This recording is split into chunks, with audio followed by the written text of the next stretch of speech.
It is true that most of us have suffered at least one or two bad betrayals in their lifetime. It's funny how sometimes the people you would take a bullet for are the ones behind the trigger. It's what unites us as human race. It is the common denominator of existence. People all over the world betray each other.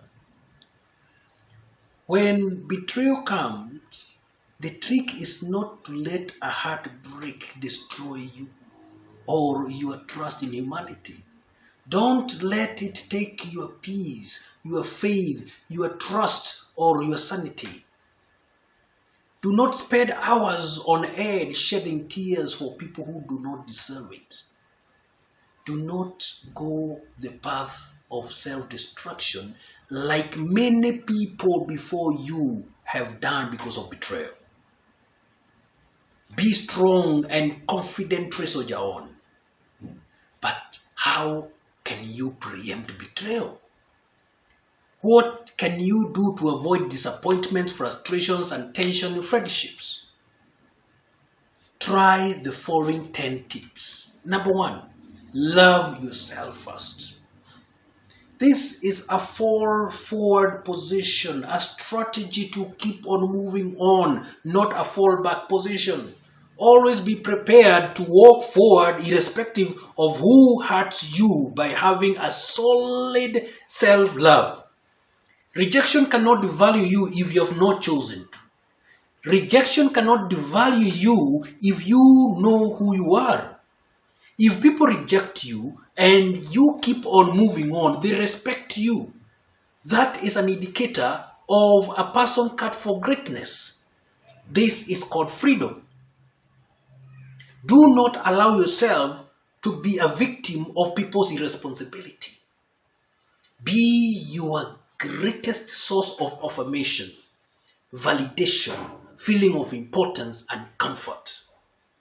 A certain playwright, Nikolai Gogol, in his play, The Government Inspector, says, "The strongest man is he who stands alone."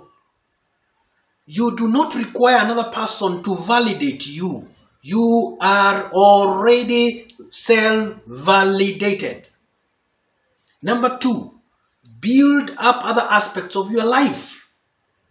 When you strengthen other areas of your social involvement, you do not feel the vacuum in your life when betrayal comes knocking. You are like one with many bank accounts. When one is overdrawn, you can access the other.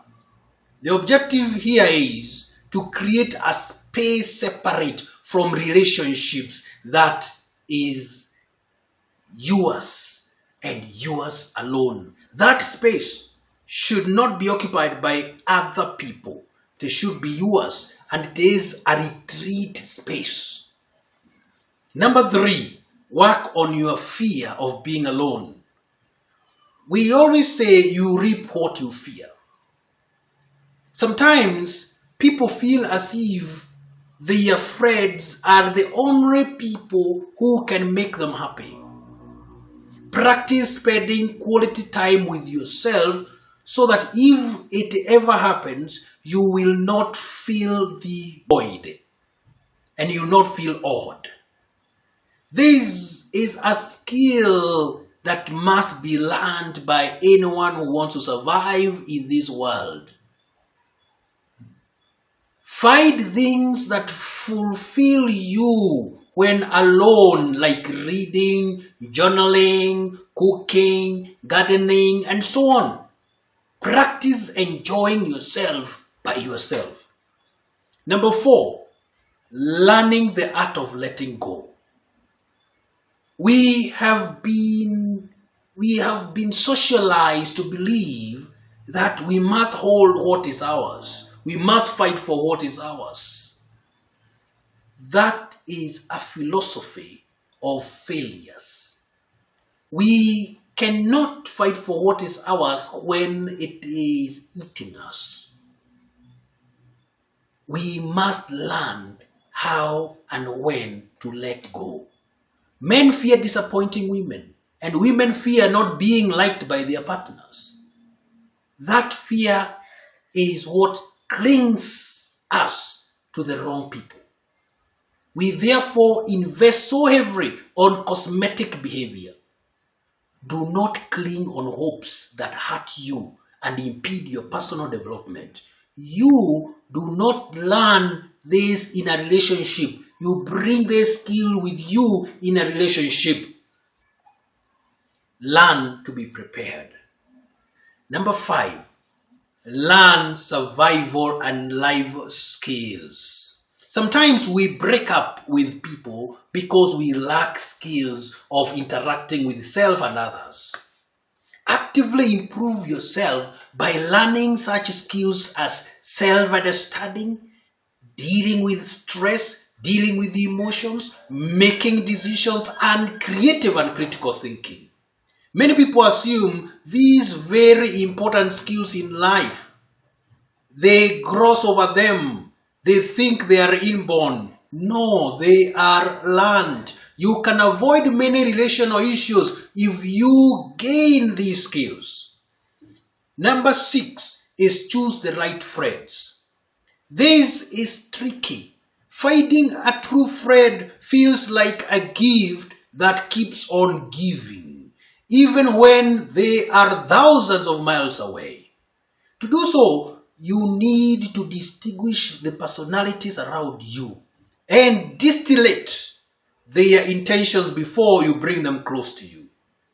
An ego tests before it can trust. Do not trust too fast and do not be gullible or easily cheated. Not everybody who comes with open arms require a hug. Some of them are not worth it. Number 7, do not enter into a relationship that have conditions, however flattering or endearing they may look. A person who loves you for a reason will find a reason to leave you. Keep off such people.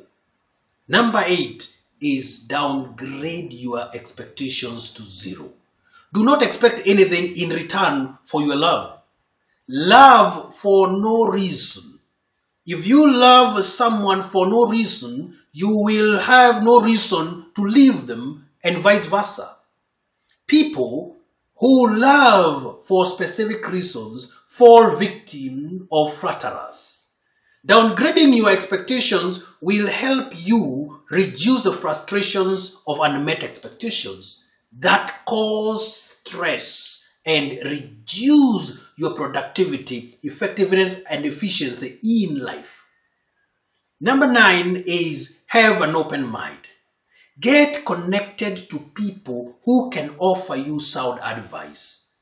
Restricting yourself to the circle of only those who praise you, like many of us like doing, reduces your capacity to conquer the world, for it affects your productivity and your growth. Lastly, number 10, be knowledgeable. Knowing in advance how each of your friends around you will react to your situation and circumstances protects you from feeling betrayed. It harnesses your emotive energy and sublimes that energy for more productive ventures instead of bloating over comments, an action or a reaction of your so-called friends. Thank you very much for watching. Watch out for our next video right here on the Counselor Television.